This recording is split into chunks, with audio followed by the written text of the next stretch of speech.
40 Days of Faith. Amy Carmichael was born in Belfast, Ireland in 1867.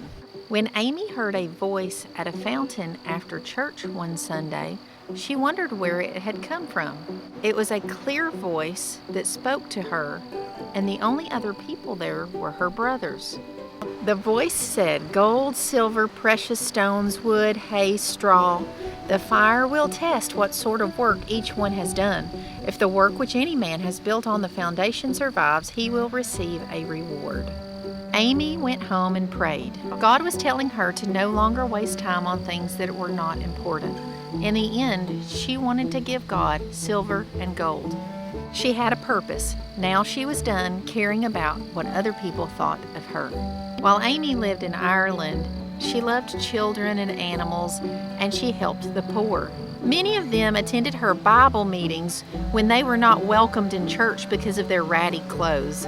One day she was praying, and the hair stood up on the back of her neck, and she heard clearly again the voice saying, "Go ye."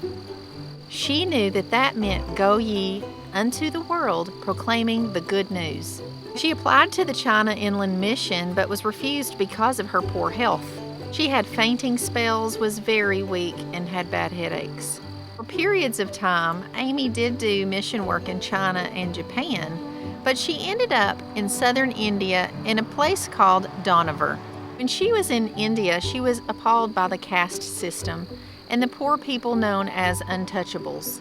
A small group of women traveled with Amy, and she called them the Starry Cluster. The Starry Cluster refers to Daniel 12:3 that says, "And they that are wise shall shine as the brightness of the firmament, and they that turn many to righteousness as the stars forever and ever." Amy and the ladies went around sharing the gospel together. Then Amy found out the horrible news that Indian children were being dedicated to the Hindu temples. Their parents would leave them there even as young as babies to be abused and used as temple prostitutes. The torture that they endured was horrendous, and many of them ran away to seek refuge. So Amy started an orphanage to rescue the children, and they called her the word Amma, which in Tamil means mother. Some of the children received there at the orphanage were very young babies, and Amy referred to them as precious gems, and they were given names after stones like amethyst and sapphire.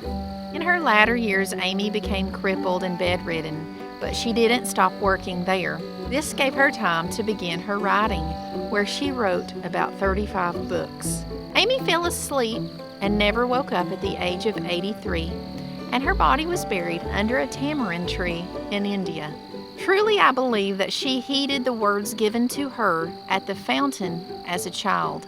We must all give the Lord our best, and He will do the rest.